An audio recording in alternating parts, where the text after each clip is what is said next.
Pushpa Raj Pradhan, sir. Welcome to Gorkha Spirit. Thank you very much. Okay, what was the purpose of Vijay Kumar Chauthaiwala's visit?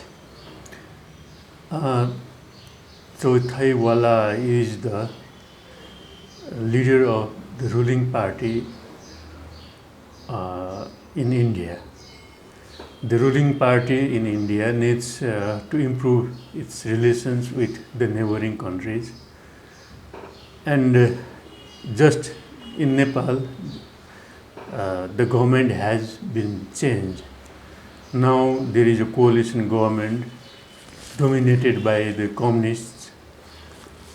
Thus far, he just came here to develop relations and to smell what is cooking in Nepal, and maybe to give first-hand report to the Indian Prime Minister Modi. Okay, can Madhav Kumar Nepal's party change the history? We have to see the regional politics also.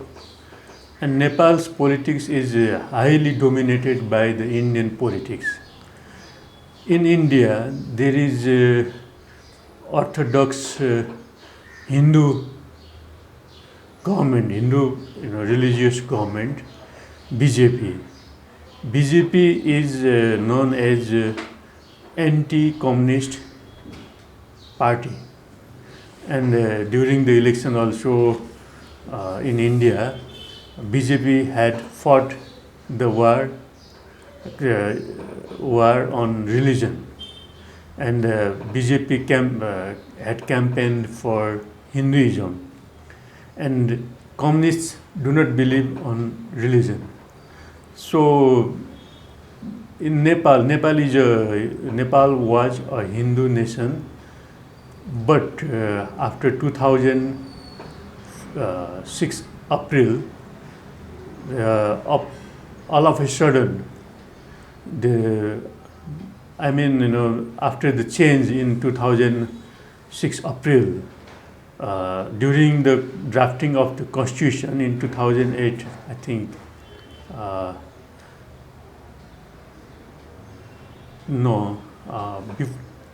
in between, all of a sudden Nepal was declared a secular state. Whereas there are more than 95% people are Hindus, they are staying in Nepal. But the Indians have not liked that Nepal becoming a secular country. It is against India's present government's wish. Therefore, Indians believe, communists have close ties with our northern neighbor China. So Indians wanted to create a split in the party. Earlier too, when the Maoist Center and UML had initiated this unification process, during that time, the Indians had asked Pushpa Prachanda not to go for unification, but Prachanda all of a sudden took the decision, and in fact Indian leaders believe that under the Chinese initiative, the two political parties had developed unification. Therefore, later on Indians saw that increasing Chinese influence in Nepal, and always whenever big dignitaries visiting from India, they used to question on our rulers that why the Chinese are here, why the Chinese presence has increased in Nepal, what could be the reason? These are the questions put forwarded by the Indian leaders. So I believe there is the Indian interest in the split of Communist Party. You know, first UML and Maoists, they got split through the court verdict. Later on in UML, UML was a strong party, largest party, and UML, again in UML, Oli faction and Madhav faction, they split. UML and Oli is still in UML, and Madhav Nepal faction has registered new political party. Look at the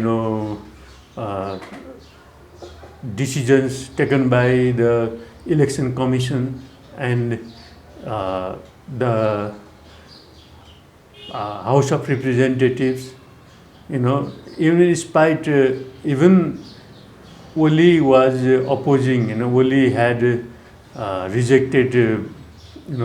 Oli had asked to suspend 14 MPs from Madhav Nepal camp on violation of party's law, but the House of Representatives, the Speaker of the House of Representatives, Agni Sapkota, denied to take action against those 14 MPs sided with Madhav Nepal. Again, the election commission has verified the signature of those 14 MPs. Earlier, when Maoist Center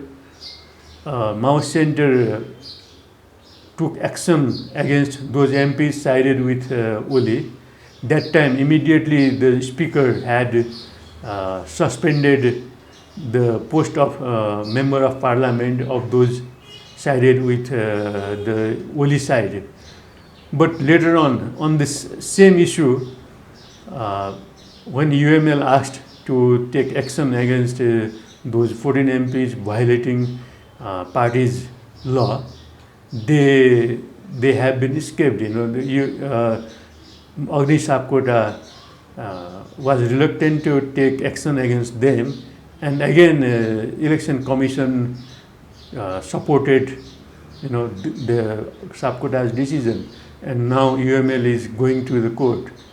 So there is not only the domestic factor is working there, there is foreign hands in the split of UML party.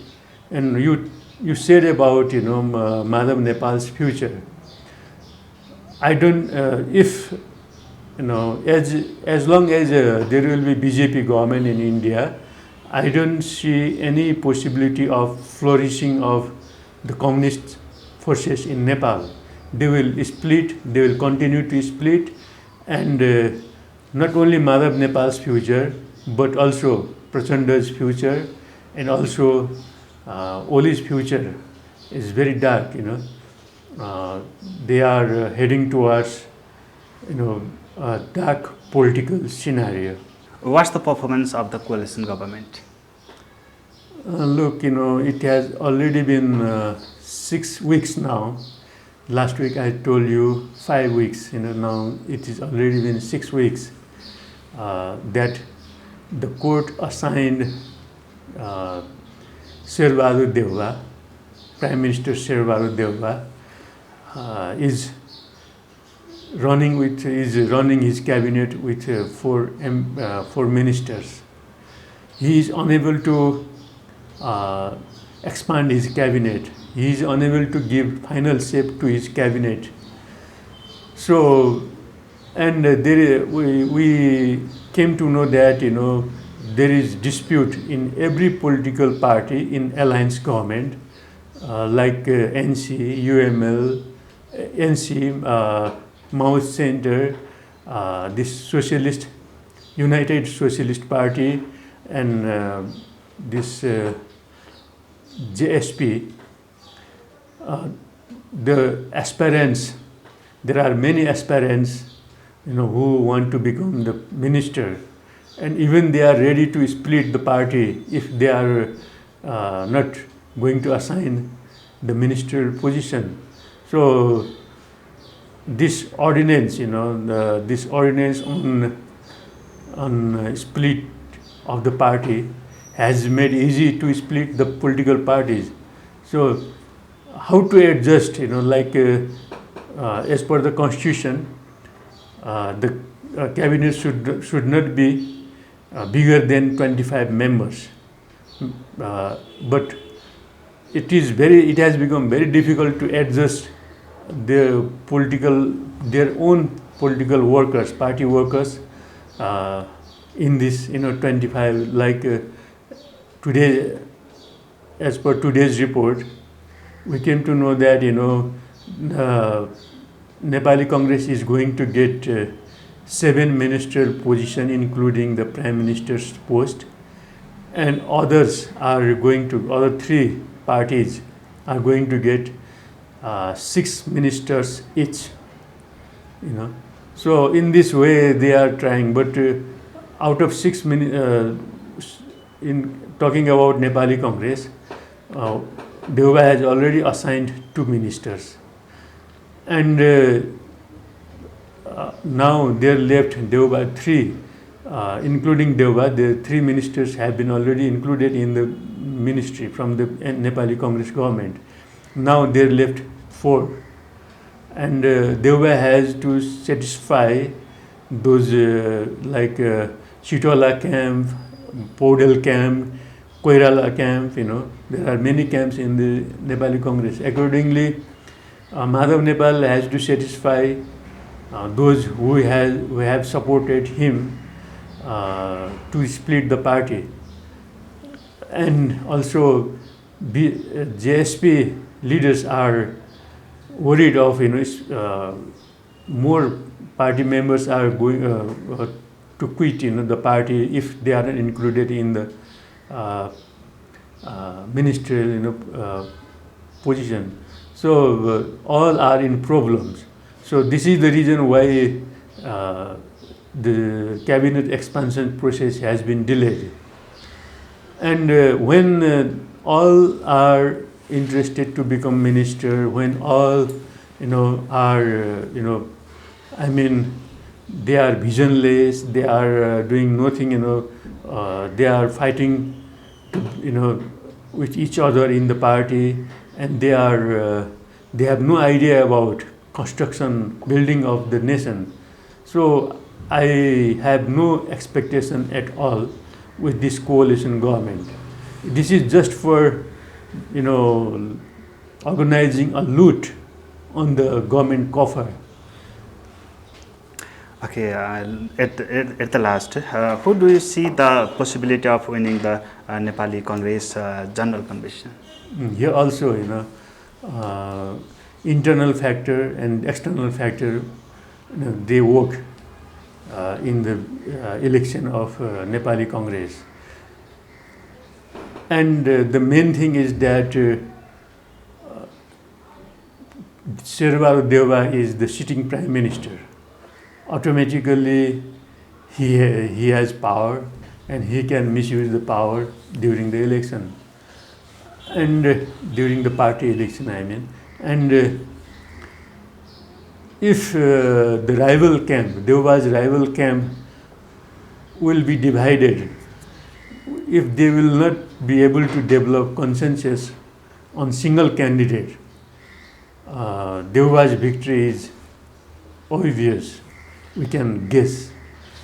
But if the anti-Deuba camp will be able to develop a consensus and give single candidate against Deuba, at that time there will be tough election competition. And maybe, as like earlier, 2 rounds of elections could be possible. Again,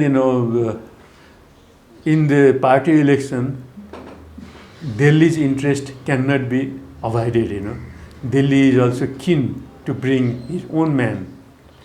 And other thing is that Bimalendra Nidhi, who supported Deva from the beginning. Their relations, goes back to decades.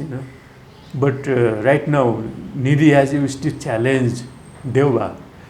I cannot say Nidhi is a victorious candidate, but one thing is that Nidhi make affect Deva's vote in Tarai districts, and we have to wait and see. Then first of all, whether there will be election or not, that has not become sure still now, because the elections of the ward committee level and village level that have not been taken place.